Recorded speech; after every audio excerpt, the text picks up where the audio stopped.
this? This is where Jeremy's hiding, right? Hello? Is anyone there? Jeremy? I need help! Wait! Can you hear me? I'm stuck in the mud and the fire is taking Jeremy. me. Where are you? The motor is dead. I can't do anything more. Hang on, Jeremy. I'll figure something out. I'll get the boat running.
The boat's wedged itself right into the bayou. If I get the motor started, I could try reversing back into the river.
Jeremy, where are you?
pretty weak. I just need something to break it.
This definitely needs fuel.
was calling out for help, but Comby couldn't figure out where the voice was coming from. For a moment, Comby wondered if the boat itself was Jeremy, or if he was below it somehow. It didn't matter right now. Jeremy was clear on one thing. He wanted Comby to get the steamboat running and out of the mud.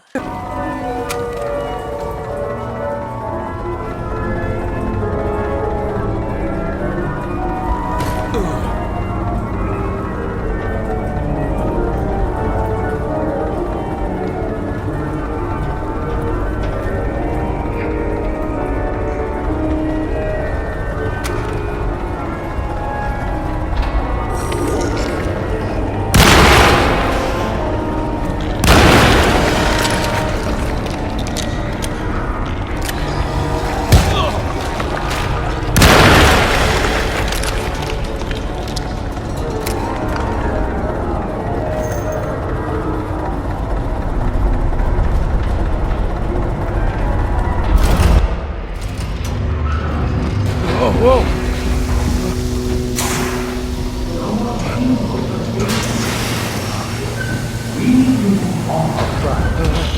Are you ready to tell me what happened? I put a rope around my neck, and then I strangled all life from my body. Are you under the impression that you died? Yes. No. I was supposed to die. What does that mean? That you were supposed to die? I'm the catalyst. I had to die to make the story happen.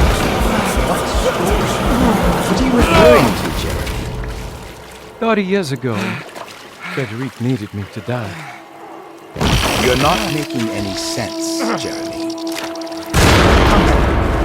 Find your focus. Hey! I cheated everyone. I didn't play my part. Hey! I escaped my doom. My destiny. Again, find your focus. Hey, I'm right here. What the hell is going on? Now everything is wrong. Nothing is in Hey! place. I'm right here! Calm down, Mr. Conby. What do you want? Were you not talking to Jeremy right now? I haven't seen Jeremy all day. Are you all right, Detective? No. Actually, I don't think so. Well, maybe. I'm gonna go look for Jeremy. Good. Let me know if you find him.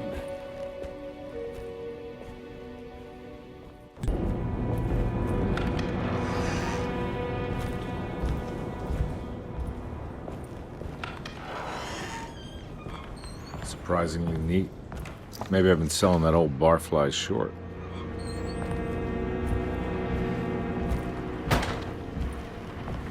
Looks like McCarthy has something hidden inside.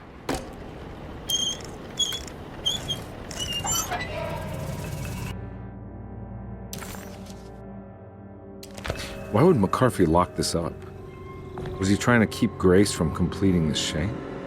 If so, couldn't she have just made another drawing?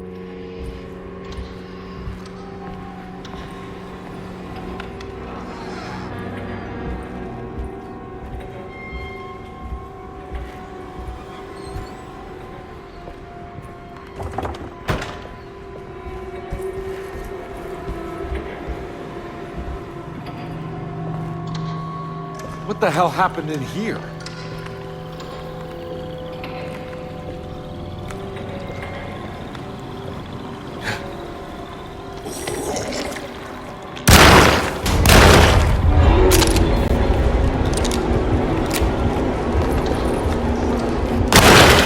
I'm all out of bullets.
looks familiar. How am I back at the office? Jeremy's never been here.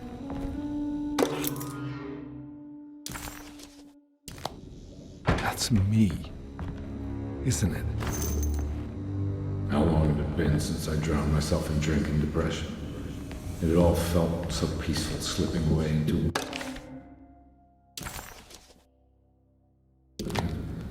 a welcoming dark voice wrapped around my mind like a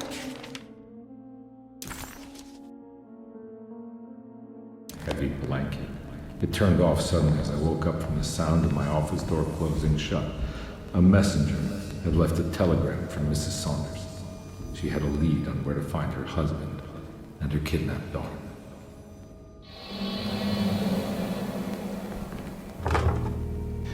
I think I need to figure out where I'm going first. God, I used to drink so much back then. When was this exactly? What case was I working?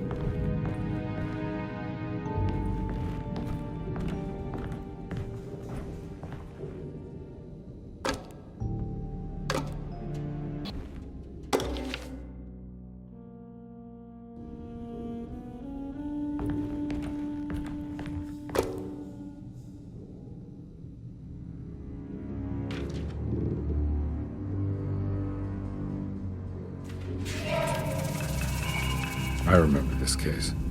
Some kid got taken by her father, headed out of state, but he had made a mistake by selling a painting that his wife actually cared about to a collector named Thornhill to fund his venture. That's how I tracked him down. At least I think so.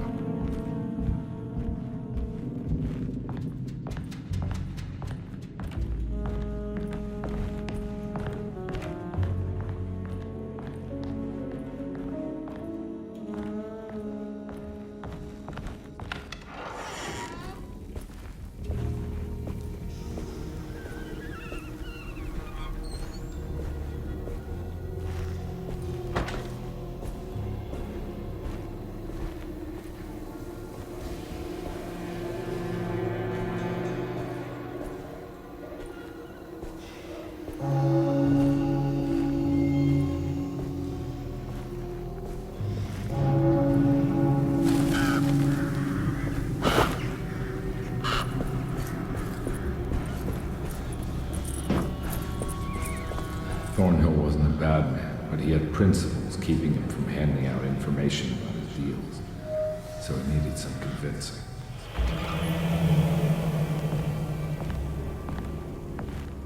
Well, every case can't be squeaky clean.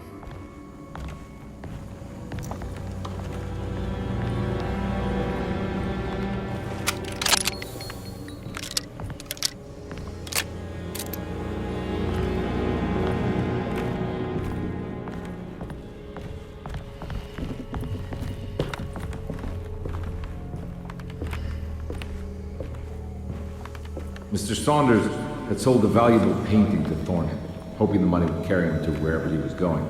The painting, now leaning on the easel in Thornhill's bedroom, had a certain mesmerizing gloom that seemed to call out to me, telling me I was needed for something important. I felt myself falling into the painting, only being brought back by Thornhill, thrusting an address to a Hotel St. George into my hand and asking me to get the hell out.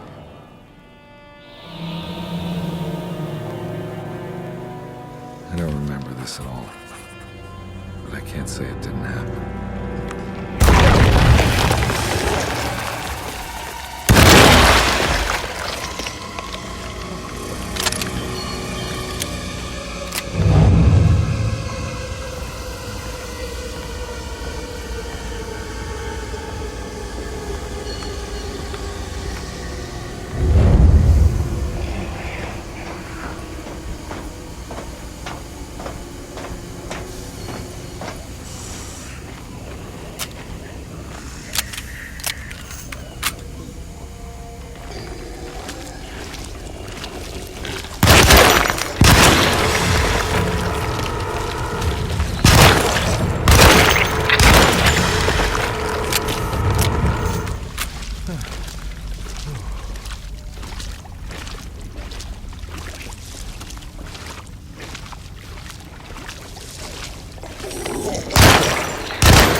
can't go that way.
On my way to the hotel, the Morton gang caught up with me. I owed them money, a lot of it. I can't remember what for, probably some dumb gambling debt growing in size for each payment missed.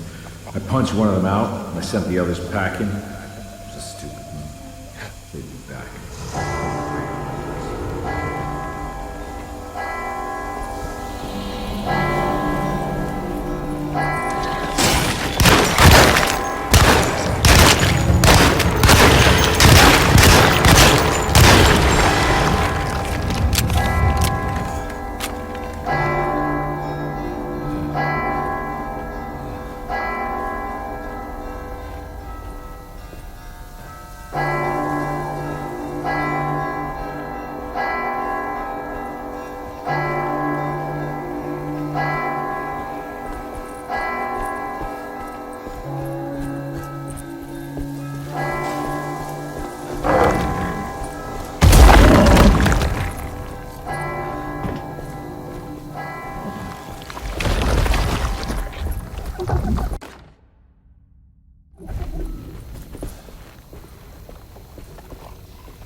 I found it. In the hotel ledger, I recognized the handwriting and the signature. Ted Stryker. It was him. I could feel it. It was the kidnapper I was hunting. I put on my knuckles and hurried up to his room.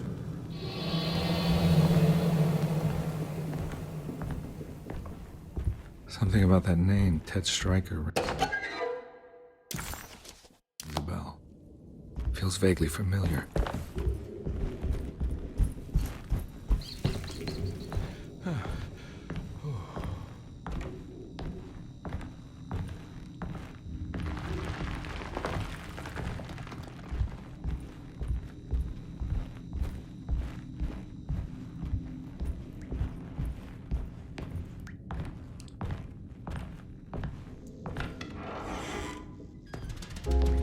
I recognize this one. But I didn't catch up with them here. I must have followed them. But where?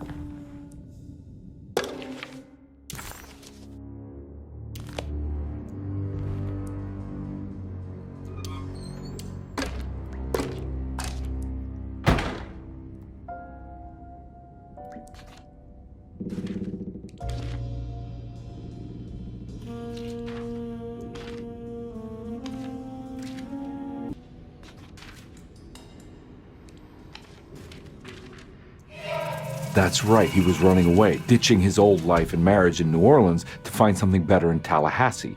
And he took his daughter with him against the will of the mother. That's why she hired me. But I stopped him. I caught up with him at the Pearl River Bridge.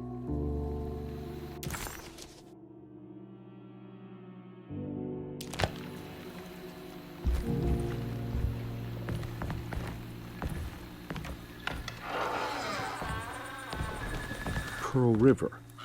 This is where I caught up with them. This is what the Dark Man wanted me to revisit. But I'm still not seeing it. What am I forgetting?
I can't believe I didn't recognize you. I looked a little different back then, I suppose. Was any of this real? How do you mean? This day, just... so much is happening. I can't... I think I've lost my head. Do you need me to apologize? I mean... I am sorry. I don't think I can even begin to explain. You're just a kid, Grace. I'm really sorry. I didn't mean for it to happen. Lies. More lies. No, really.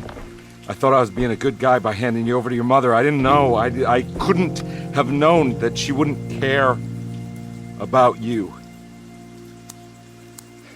I don't know how this works. What is this for? Some form of admission of guilt. Maybe acceptance. It's what the Dark Man wants. I guess we just watch my father die again then. You think he's alive? I know he is. He's down there, scared that he won't be able to get out. That he will drown with his daughter again. What are you saying? We gotta save him! We? Do it yourself. I'm down there with him, remember?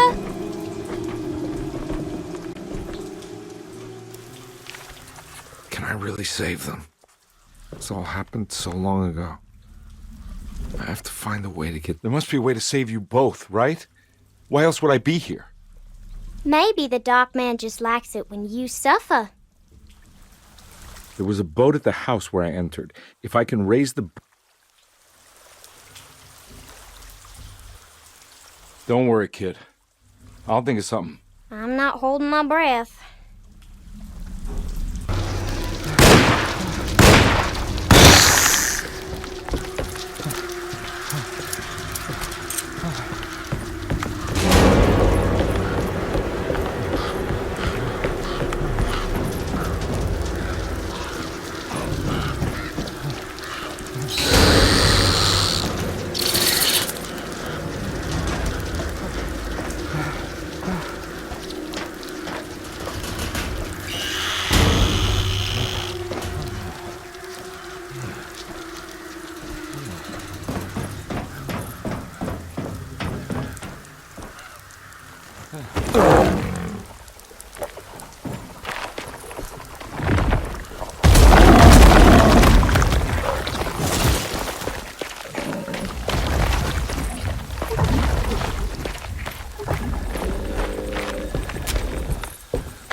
Carnby, are you okay? Don't leave me alone. What the hell have you been doing? What's going on here? Look at this mess! I'm sorry, Mrs. Thompson. Don't make me kick you out of this house! Now get out!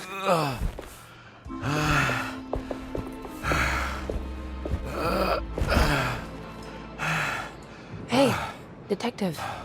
Mr. Carnby. I'm really worried about you. I'm okay. I just need to catch my breath for a moment. This place? There are some very disturbed figures around here. And I don't think it's just the patients. I've been reading some things about how Derceto has a deranging effect on people. I think it might explain... things. What? Just take it easy, okay? I'm gonna go find a way into Dr. Gray's apartment. I want to know what he's hiding. Emily, don't worry. I think I'm close. I'm gonna set everything right. Just be careful.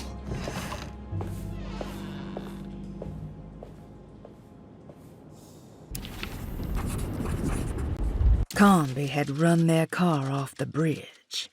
He pulled Grace out of the sinking car, but left her father to drown. He could have saved him. There was time. He just chose not to. Instead, he took Grace back to New Orleans and collected his paycheck.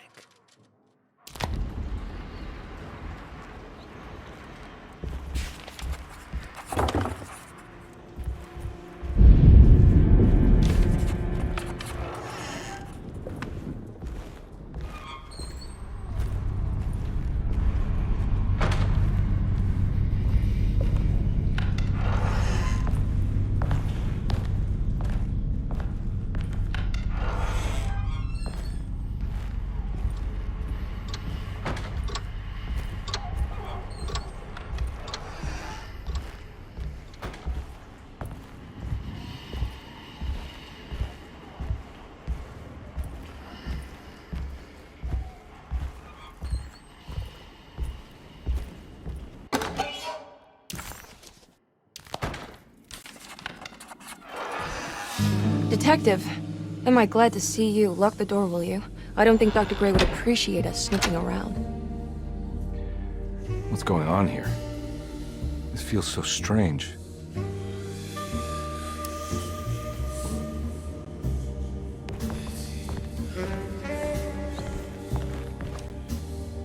Have you found anything? What? Yeah, I've seen some things. Okay. Let me know if there is anything you want to talk about.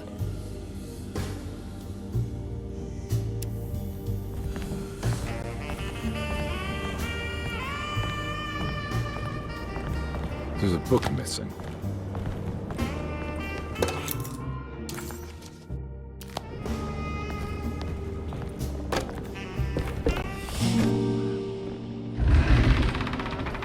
What did you do? I was just rearranging the books. Well, come on, let's check it out.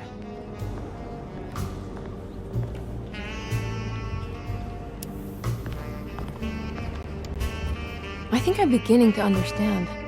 Dr. Gray is dealing with some kind of mass delusion.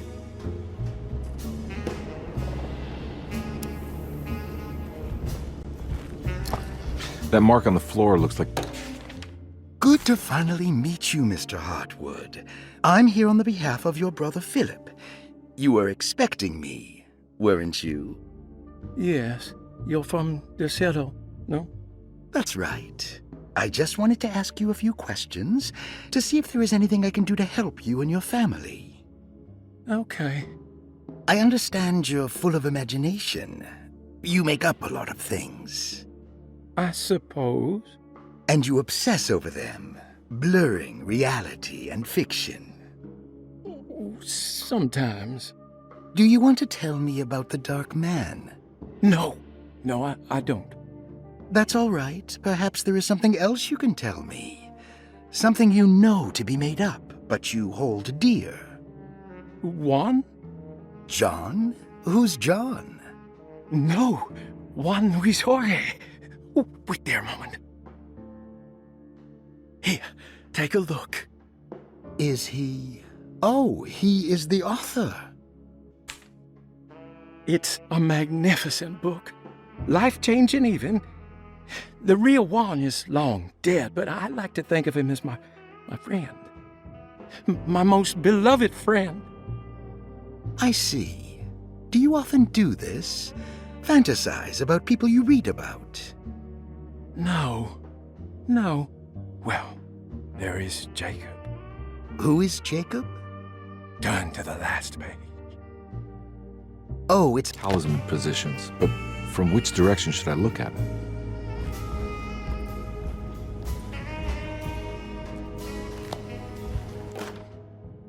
The Snake Dagger, a monograph by Yael Klein. In Ludwig Prin's book on pagan rituals called The Mystery of the Grave, as translated by Nicholas Vachy, there are several references to a sacrificial dagger called the Snake Dagger. It has long been thought of as a poor translation of the original text, that it would be more appropriate with worm dagger from the Latin vermis cultrum. This seems natural, following the recent consensus that the original title of Prin's book, De Vermis Mysteris, should literally translate to The Mystery of the Worm. However, this would take away from Vahi's great effort at translating the underlying meaning of the words and revealing several cultural beliefs. While Prin certainly was using the term worm as a symbol or synecdoche for death and the dead, which is made clear by the contents of the book, in the case of the dagger, we shouldn't be too hasty to dismiss his translation. Reading through Vahi's correspondence with his patron, it appears that he had more than just the Latin text at his disposal. Vahi had dug up Prin's living relatives and uncovered several cross-referenced historical texts and an actual snake dagger. The dagger was dated to the early Middle Kingdom of Egypt and had such a clear shape of a wave that Vahi considered calling it the sinusoidal blade. Knowing the full story, it seems prudent that he chose to translate it as snake and not worm. There are several reasons why this choice of word helps us understand the pagans that Prin's book attempts to describe. The symbolic value of the shape becomes more apparent when reading about the use for the dagger. In the passage of possession and exorcism, we find the snake dagger poisons the poisoner within the victim and is therefore pacified.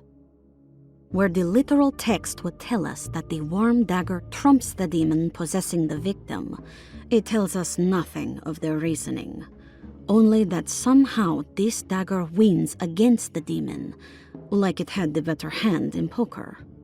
Vahi's translation allows us to follow the underlying logic to the ritual magic that is being performed. Poison the poisoner sounds like fighting fire with fire. That to hurt the demon possessing its victim, the priests would have to fight back with a power that is known to the evil they are fighting. The snake dagger is therefore not only a good way to describe its form, but it also helps us understand how it could be thought of as a useful tool for exorcism.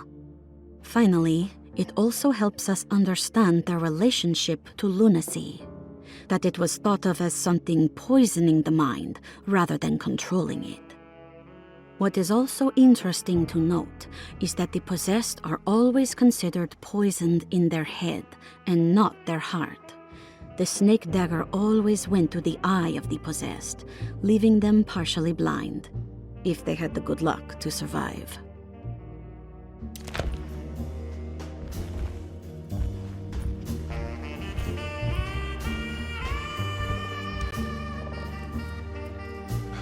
What were you saying about mass delusion?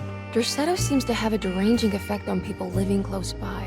It has a history of creating cults devoted to some nature goddess. Even the name Derceto refers to the cult existing here before the Civil War. Derceto was the name of an ancient fertility goddess worshipped in Syria. Dr. Gray and his friends, however, seem to prefer the black goat of the woods with 1,000 young, or Shub-Nigroth. And that name can only have come from my uncle's twisted mind.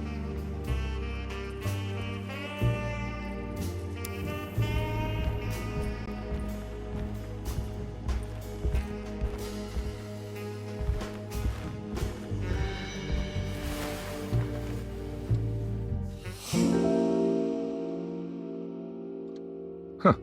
Has that been there this whole time?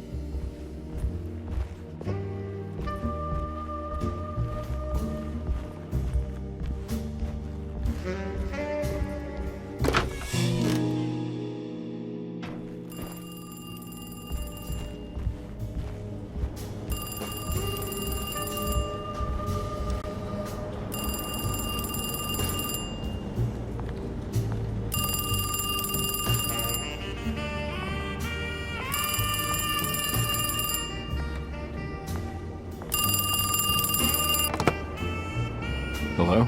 Detective Conby. Who is this? Jeremy? Jeremy is with the Dark Man. You can't save him. Well, I've done everything you wanted so far, and there's just one more thing on the list. I expect him to keep his promise and return Jeremy unharmed. Get out, Detective, while you still can.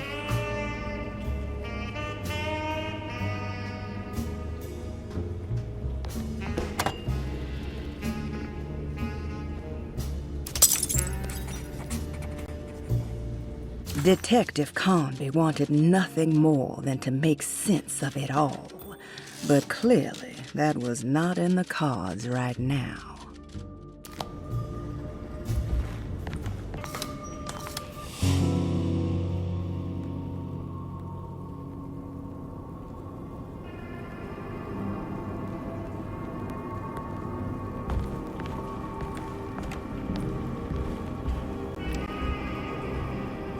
You okay? You look a little frazzled. Just stupid telephone. I know. I tried calling the police earlier. The telephone is completely dead. It's not... Yeah, no, the telephone isn't working.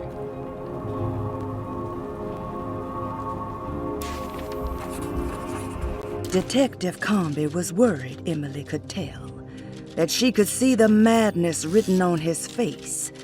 But what if he was the only one seeing the truth? Could that still be the case? If only he could find evidence that would make her understand that he had seen beyond the veil, or at least something that would show her he was worth the money she was paying him.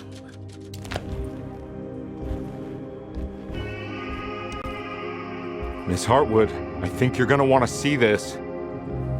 Is there something in the closet? Yeah, there is. You don't see the very obvious gate leading to whatever Jeremy's madness is serving up next? I don't understand. Are you making some kind of fashion metaphor? I'm sorry, I don't have time for this. Can you just tell me what you're doing? You don't see this. It's fine. It's fine. Catch you later. Are you going inside the closet? Yeah. You got a problem with that? No. Do what you think is right, Detective. Sorry, I didn't mean to. Goodbye, Miss Hartwood.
We found the ancient stellarium perched on a cliff facing the Arctic Ocean after a day of sailing due north of the Eskimo encampment.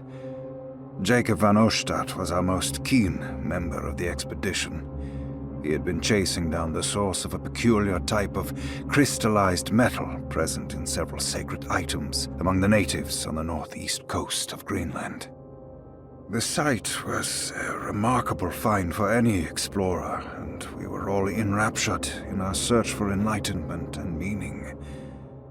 The surviving architecture seemed almost unearthly in origin and astonishingly sophisticated. The metal Jacob was searching for was abundant, almost ubiquitous. We were so taken by our find that we were surprised by the sun falling below the horizon. As we quickly picked up our gear, ready to head back to our camp, Jacob van Oostad declared that he wanted to stay. He was adamant. We begged him to reconsider. The night would be getting colder by the hour, and we feared for all our safety. Jacob refused, threatening us with violence if we wouldn't leave him alone. As the snowfall turned heavier, we left him there on his own. The next day, the weather became worse, and we had to spend hours enforcing our shelter as our tents became increasingly useless. The group had written off Jacob, thinking he must be dead. I had an urge to make one final attempt to save him, so I headed out as darkness fell with a handful of flares and headed toward the coast and up the climb, towards the Stellarium. That's when I saw him, transfixed by a burning sky, that celestial lantern. Jacob keeled over and let out a painful shriek that struck me with such fear and pity. He was crying in agony, for the cold weather had ravaged his flesh. I called out to him, and he turned to face me. His vacant stare held me in place like a needle through a butterfly, and he said, "You must leave now, Herr Stern. Go, and never come back." And so I left.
Hey, you! What are you doing here? What is this place? Turn back, detective. You're not wanted here. Whoa, take it easy. I'm not your enemy. Oh, you're wrong, detective. You're wrong.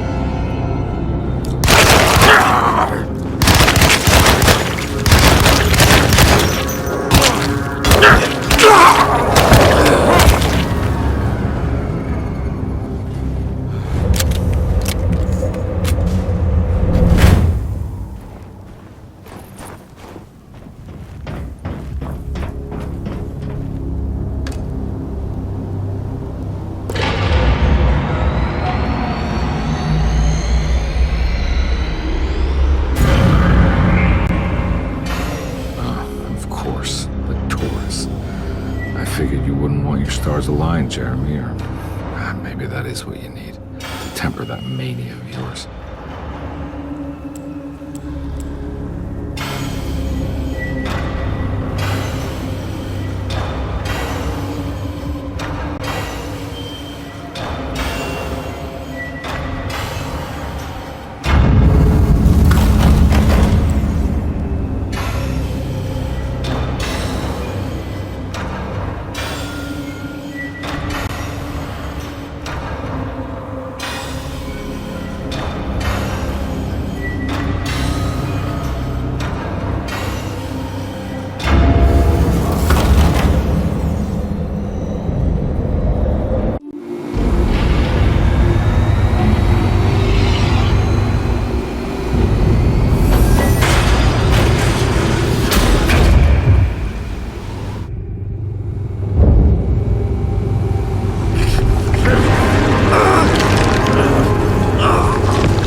Everything! Aren't you happy? Stupid charlatan! What more do you want from me?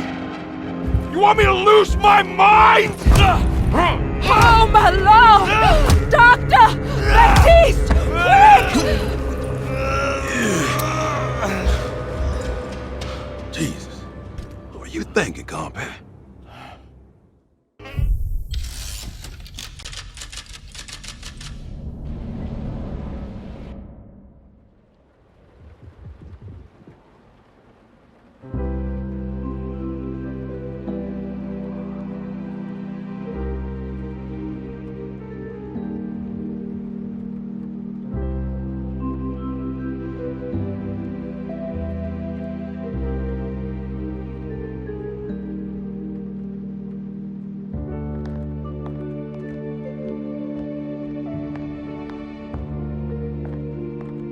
awake?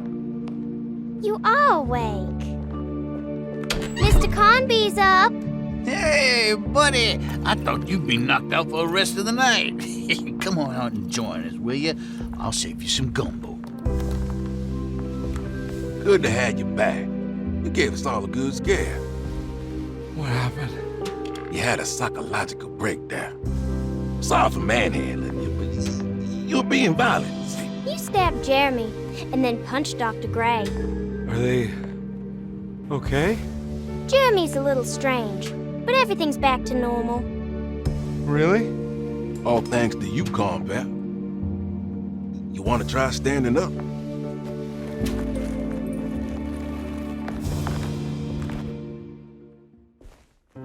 Well, if it isn't the hero of the day. How are you feeling, Detective? Never better. How about you two?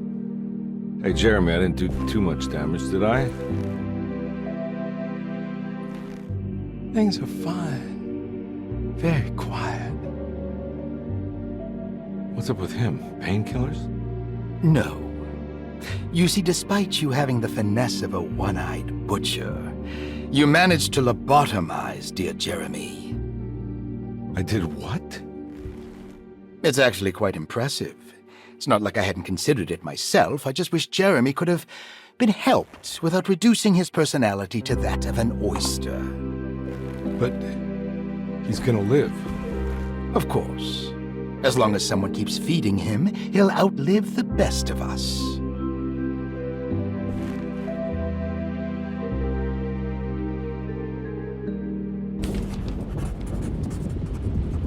Does Emily know about Jeremy's condition? Yes. She seems to be handling it quite well under the circumstances.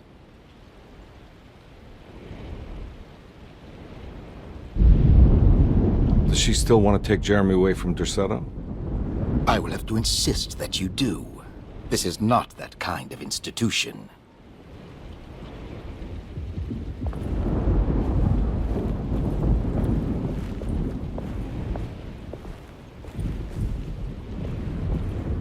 Hey, Ruth. Glad to see you made it back to Derceto. You too, Detective. Make sure to stay for the festivities. It's no Mardi Gras, but it ain't bad.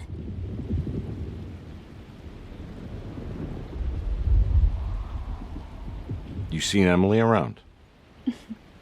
I saw her packing some things into that old jalopy you arrived in about an hour ago.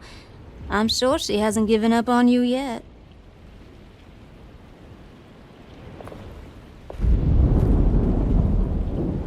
Catch you later. Looking forward to it, Detective.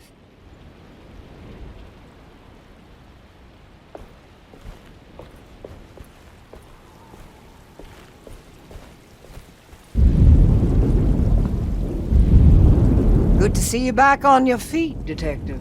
Have some gumbo. Thanks. I'll save it for later.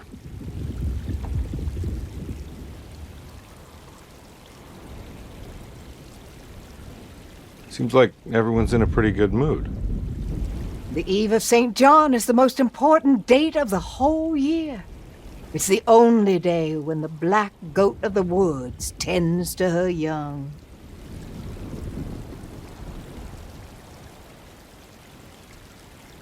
I'm gonna go look for Emily. Don't worry about her. She wouldn't leave without you, would she?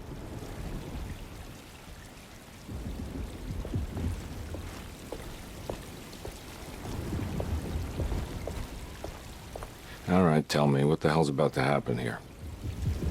Every year we have a little turn-the-page ceremony by the tree. It's symbolical. It's like life has its cycles of grief and happiness. You know?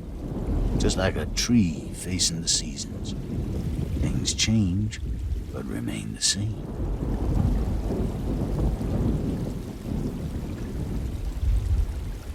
So this is basically New Year's Eve, but with a tree metaphor. Exactly. You're so smart. It's about starting again.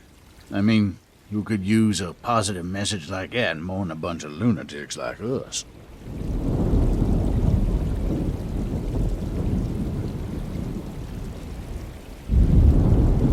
get the feeling some of you think this year is going to be special. Any idea why?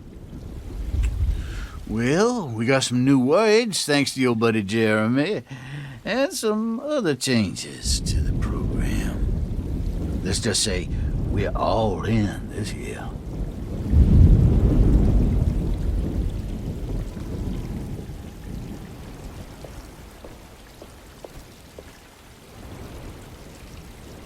That is one impressive tree. More impressive than you could ever imagine.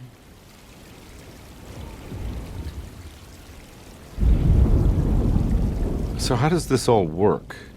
You dance around chanting? For the ritual, I mean?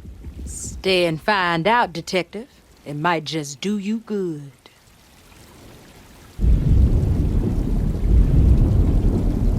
You haven't seen Emily, have you? No, Detective. I haven't.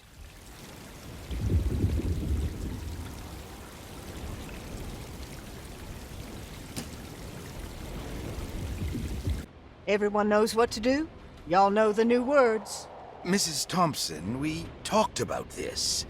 I'm not sure everyone is comfortable. Doctor, I insist. This is important. We've waited for so long, Doctor. Let's just go with the old song. Not every change is an improvement. Boss, good or bad, we need to move forward. All in, Doc. Let's bet it all. But we don't know what we're dealing with. It'll be okay, Doctor. Better even.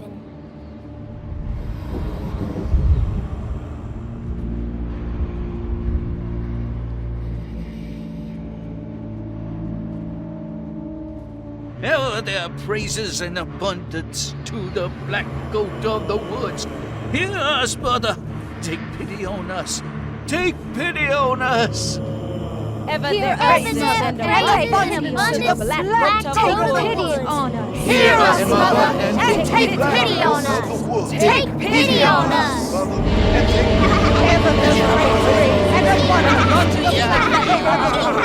Hear us, Mother, and take pity on us.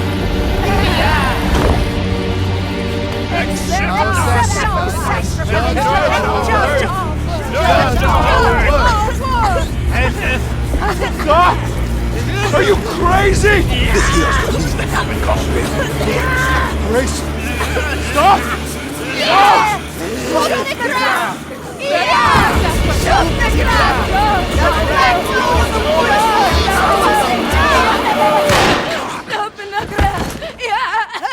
Stop Detective, in the ground! get my uncle out of here! Jeremy, come with me! Get over here!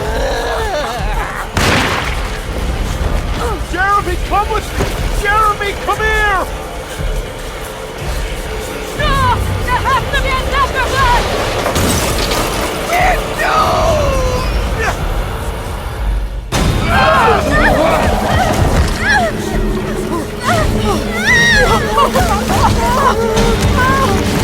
Jeremy!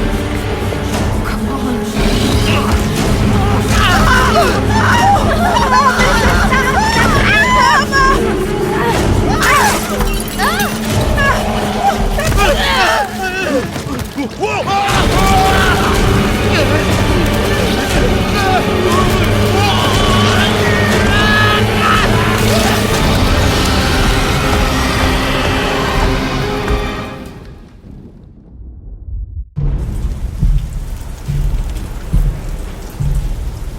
Detective Conby returned just as the festivities were about to begin. Emily was grateful that she didn't have to sit through whatever ceremony the people at Derceto had fashioned. Instead, they excused themselves and made their way to the front side of the house. With a tremendous sense of relief, Emily climbed into the car. She watched Conby ready the back seat for Jeremy in the rearview mirror. What a long night, she thought. Thank God it's all over. I can't let that monster leave Derceto. I have to stop it.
Detective! Oh, what the hell was that? I tried to tell you. There was so much evidence. Their devotion to the Black Goat was like nothing I've ever seen before. I felt so dumb believing any of it, but I'm glad I did.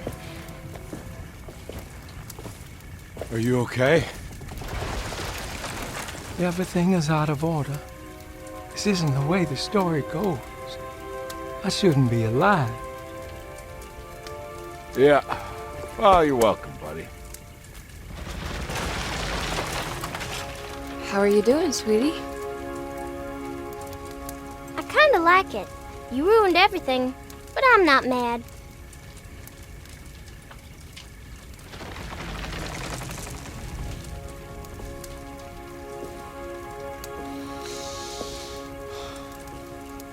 All right, you ready to head back to New Orleans? Come on, Jeremy. We're leaving. Can I come? I thought you said you didn't need saving. Don't leave her. She's important. Of course we're taking her with us.